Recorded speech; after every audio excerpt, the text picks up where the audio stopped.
sold this as an office job. Why don't you sit down?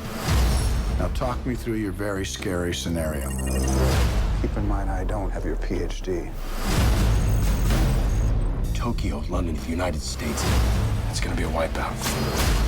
We'll never see it coming. Hi, Kenneth, and welcome to Shortlist.com. Thank you very much. So, to start with, I thought that the film feels very real. You see early on that young Jack Ryan sees the World Trade Center's hit. I know obviously the villains in the piece are Russian, and given the political climate in Putin's government, and I suppose the sleeper cells as part of the storyline, was that a conscious decision? Did you want it to feel of the time in that sense? Well, you know, Jack Ryan in the novels is really set in a Cold War where the usual, you know, opposition was between Russia and America. We now have this new Russian and American face-off, you know, whether it's over Syria or whether it's the personal antagonism that seems to exist between Obama and Putin. We have this new political system which has Putin, you know, dance, I'm president, I'm prime minister, I'm president, it didn't really matter, I just got a different hat on. And then we have, you know, the world is out there now discussing nature of spying, what's legitimate, and how much can we, as it were, blow the whistle on who and what is out there. So it felt part of the classical Clancy DNA was Russia, America. The world has a different version of that now, and in it, in terms of the threat in between all of those tensions, is this interconnectedness of the global financial markets where you know, small events can trigger enormously large events, and we might argue that we need a Jack Ryan, a brilliant analyst in there who's on the side of right to save us. But everything about the threats are, in a story like this are closer to being actual than might normally be the case. And your character, you play a nefarious Russian villain yourself. And what's quite interesting about the character is that you actually deliver dialogue in Russian. And I'm no expert, but pretty well it seems. Was that hard to learn? Did you go to the nth degree for? It was hard to learn. It was a long process, and it was complicated for me. I didn't take to it naturally, so I had to listen and immerse and steep myself in, you know, Russian radio, Russian television, then learn things phonetically, then you know, sort of specifically hear fellas like this talking, and try and then also build it into the biography that you have in the way that we know that there are a trillion different British accents, aren't there? There are Russians, and you know, where you live in Moscow and your age, in his case he lived through the Soviet era as well, all of that for this self-made man, self-made oligarch whose life is now ticking away, who's in pain, all of these things affect the way he's going to sound. So it took quite a while to sort of get away from being a generic Russian villain, which in itself is part of sort of the landscape of this kind of movie, and instead make him a specific and individual guy called Victor Shurevin, who has to be this formidable adversary for Jack Ryan. Yeah, and in other actors' hands it could have appeared to me quite hammy, but could you give us a line maybe in Russian that you remember, or impress us? I wish I could impress you, but why don't you ask me, did I enjoy myself, and I will answer in complex Russian. Did you enjoy yourself? Да. That's brilliant. Thank you very much.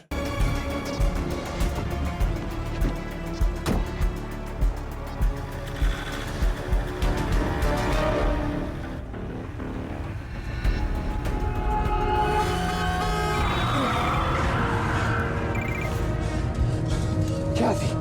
I hope for her sake you have not yet transmitted the information you stole from me. We haven't started transmitting yet. I still have the stick drive.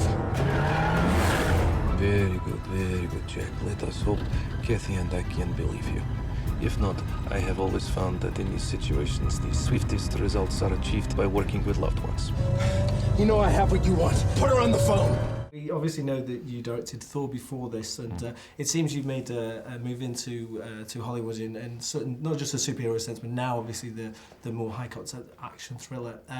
What's that been like for you? What's that move been like from maybe more traditional directing duties? I'm sort of surprised myself that it's happened in this way. And just I've been following my instinct really about what the pictures are that I wanted to make, and both this one, Jack Ryan, and Cinderella, which I've just finished shooting, came to me because other people dropped out, and the surprise, the delightful surprise of my feeling that I had a connection with the subject matter just made me say yes. So I'm on the adventure, as it were.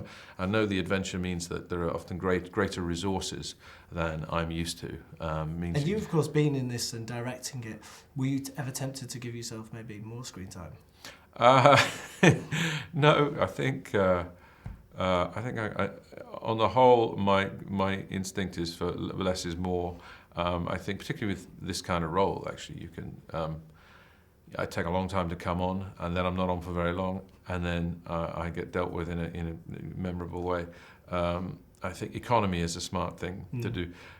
More isn't necessarily more effective. So I try and treat myself the way I would treat any other actor. I want all the actors to be good. I want to give them the best shot. Because obviously you work with some big names, including Kevin Costner, and he's the director. Did he maybe tell you to give yourself more time as well? He certainly told me literally to do that, give yourself more time, more takes. He said because his sense was that when acting and directing, you tended to glibly, move over your own stuff because you wanted to get on to other things. Your mind was more director-led, and I think that's a thing.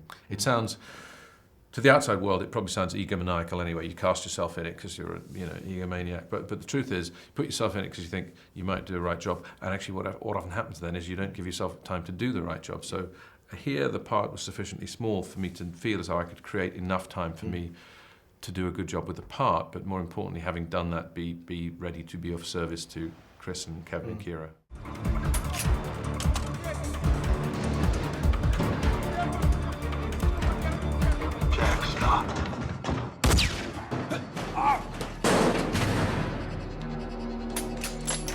Hurry up, Jack. He's got Kathy and he's on his way back to the building. Duck.